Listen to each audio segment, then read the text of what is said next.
قل هذه سبيلي أدعو إلى الله. Assalamualaikum warahmatullahi wabarakatuh. Alhamdulillah kita ketemu lagi di channel Pemberantas Kemaksiatan Kaum Muslimin. Dan seperti biasa, sebelum kita masuk ke pembahasan, kami ingatkan untuk kaum muslimin yang belum subscribe ke channel ini, silakan subscribe untuk mendapatkan notifikasi ketika ada video-video yang terbaru yang kita upload di channel ini. Dan untuk yang sudah subscribe, kami ucapkan jazakumullahu khairan katsira. Dan kaum muslimin, akhirnya terjawab sudah ya, kenapa kelompok NU itu banyak sekali ibadah-ibadah yang aneh dan nyeleneh ya. Kemudian banyak juga kasus-kasus pencabulan ya. Hampir setiap bulan muncul kasus-kasus pencabulan. Yang terbaru di Madura ya, ada seorang lora yang mencabuli santriwatinya. Aduh ya. Dan tahu kenapa kok bisa ya, terjadi hal-hal yang aneh yang seperti itu. Kalau kita lihat ormas-ormas yang lain, nggak ada berita aneh-aneh, itu nggak ada ya, nggak ada orang nyembah batu.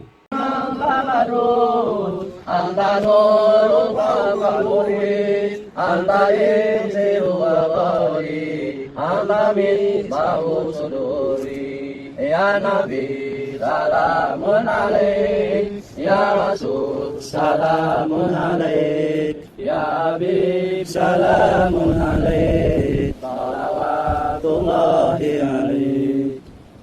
Orang ibadah ritual di ya, puncak Gunung Lawu. Viral, puncak Gunung Lawu dikunjungi para pendaki yang memakai baju putih semuanya dan terlihat mengelilingi monumen puncak Gunung Lawu. Aduh, ini lagi tawaf kah? Pengalaman saya waktu ke Gunung Lawu juga sama. Dulu pernah ketemu rombongan anak-anak pesantren gitu dan guru-gurunya. Tapi tidak yang kayak gini juga. Aduh, ajaran apa lagi ini? Kok semakin jauh dari Al-Quran dan hadis? Emang yang paling benar dah ajaran Muhammadiyah dah. Dah itu yang paling benar. Ya, kemudian ngalap-ngalap barokah dengan ya, air-air PDAM yang bocor. Heboh air ajaib di Pekalongan. Awalnya terdengar letupan di lokasi. Setelah ditengok, tiba-tiba muncul sumber mata air bersih dan tak berbau. Warga Wonokerto Pekalongan pun percaya air ini memiliki khasiat khusus. Hingga banyak kerumunan warga antri untuk mengambil air sambil membawa botol, ember, bahkan galon. Ungkap Darno, 69 tahun, warga desa Semut Wonokerto. Rasa sakit di kakinya hilang setelah minum air ini. Tapi, setelah ditelusuri dan diselidiki oleh petugas, ternyata air tersebut berasal dari saluran PDAM yang bocor. Nggak ada. Tapi kalau kita lihat ormas NU, padahal ngakunya ajarannya 100% sunnah Rasul. 100% yang diajarkan NU sunnah Rasul. Bahkan bukan cuma 100% sunnah Rasul ya. Mereka mengatakan ormas mereka sudah agama. Ya, nggak ikut ormas mereka, neraka. NU niku nek cara kula mboten mung organisasi keagamaan kemasyarakatan. NU niku wis agama, ora NU neraka. NU niku wis agama, ora NU neraka. Ora NU neraka. Ora NU neraka. Soal ana wong sing ora NU kok mlebu swarga ditulung karo wong NU gampang. Sampai seperti itu klaim-klaim mereka ya. Tapi ya, realitanya ya keanehan-keanehan ya, tindakan-tindakan yang nggak bener itu keluar dari ormas mereka semua ya. Karena apa? Karena memang ternyata doktrin-doktrin yang disebarkan oleh para pembesar-pembesar mereka itu doktrin pembodohan kepada jamaahnya ya. Coba lihat ini. Orang NU tidak pernah tanya dalil. Gimana ini? Ya lihat saja Habib Zain Smith bagaimana gitu. Ya, lihat saja Kiai Mustafa Akil, nah, dah itu. Gimana? Ini yang melihat orang. Gimana? Ada tuh saya. Gimana Kiai Wahab? Bagaimana? Tidak pakai dalil. Dalilnya ya Kiai itu sendiri. Dalilnya Kiai itu sendiri. Nah ini juga tantangan juga untuk Kiai-Kiai sekarang ya. Apakah dia bisa jadi dalil? Coba, itu kan doktrin pembodohan namanya ya, doktrin pembodohan ya. Orang NU nggak pernah tanya dalil.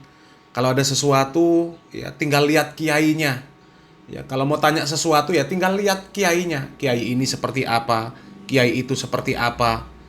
Ya, padahal kalau dilihat sekarang, kiai-kiai, gus-gus, ning-ning, banyak yang nggak bener.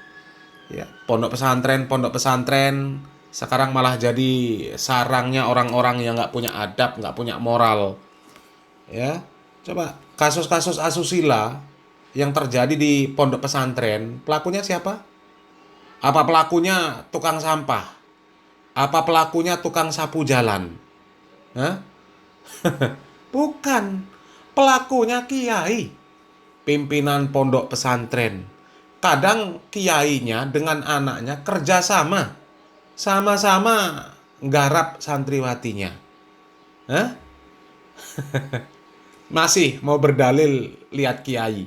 Kiainya seperti apa? Ya, kalau kiainya begini ya begini, kalau kiainya begitu ya begitu.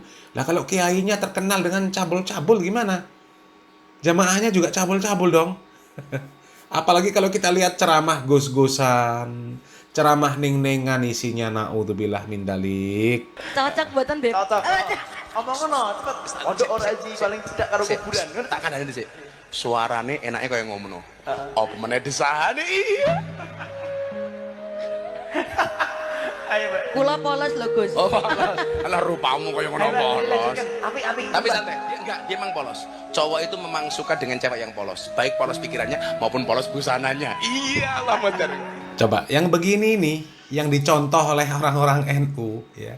Kalau ada apa-apa ya tanya, ya tinggal lihat kiainya, lihat gusnya, lihat ustadznya, lihat ningnya. Padahal ningnya ya sama saja. 3 tingkat dibanding kau mengandung, melahirkan, menyusui ayah,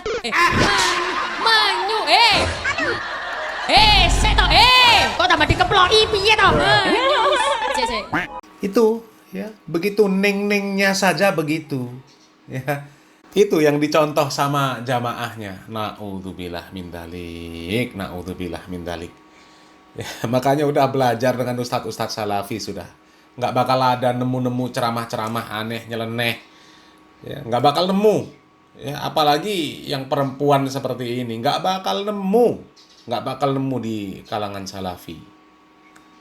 Ketika ada mendengar istaghfiru rabbakum innahu kana ghaffara, astaghfirullah azim, astaghfirullah. Kalau lambe, kalau ini congor, tutuk. Coba ningnya sama saja, nggak ning, nggak gus, nggak kiai. Ya, kiai-kiai pengasuh pondok pesantren saja banyak yang nggak bener. Coba ya, setiap ada kejadian-kejadian ya, pimpinan pondok pesantren menganu santriwatinya, itu pasti dari kiai-kiai mereka. Belum pernah dengar dari Muhammadiyah, dari Persis, dari Al-Irsyad, apalagi Salafi Wahabi, dari mereka.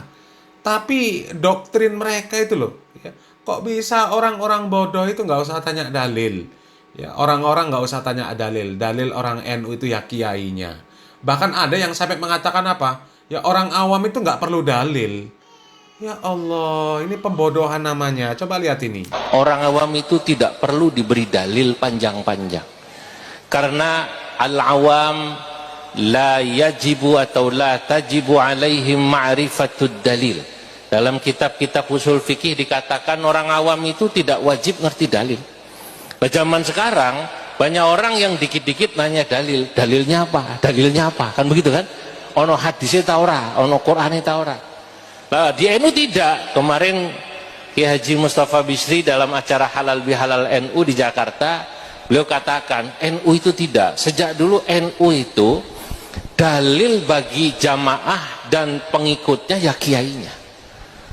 Ya, nggak perlu kemudian dalilnya apa. Kalau kiainya melakukan, otomatis jamaahnya ngikut. Kenapa? Karena mereka yakin pasti kiai memiliki otoritas di bidang itu, terutama dalam bab dalil.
Kalau memang orang awam nggak perlu tanya dalil, nggak usah ada pondok pesantren, nggak usah ada sekolahan, nggak usah ada madrasah, nggak usah ada TPA, nggak usah ada orang baca kitab. Ya, adanya pesantren, adanya TPA, adanya madrasah, itu kan karena orang-orang awam nggak ngerti apa-apa, pengen ngerti, gitu loh, supaya pengen ngerti. Orang baca Al-Quran supaya bisa tahu apa isinya Al-Quran. Perintahnya yang mana, larangannya yang mana, itu jadi dalil. Ini gimana kiai-kiai model begini dan jamaahnya juga menganggap orang-orang seperti ini, wow ini kiai besar, luar biasa. Na'udzubillah min dalik. Na'udzubillah min dalik. Ya makanya nggak heran lah ya kalau jamaahnya ya banyak yang nggak bener ya. Apalagi jamaah-jamaah aswaja yang perempuan banyak nggak jilbaban. Karena apa? Ya karena Gus Dur yang katanya wali, keluarganya banyak yang nggak pakai jilbab. Itu saja dimuliakan. Dianggap keluarga ulama besar, diagung-agungkan, dikultuskan. Na'udzubillah min dzalik. Ya mudah-mudahan jamaahnya segera sadar. Salam waras, salam akal sehat. Barakallahu fikum. Wassalamualaikum warahmatullahi wabarakatuh.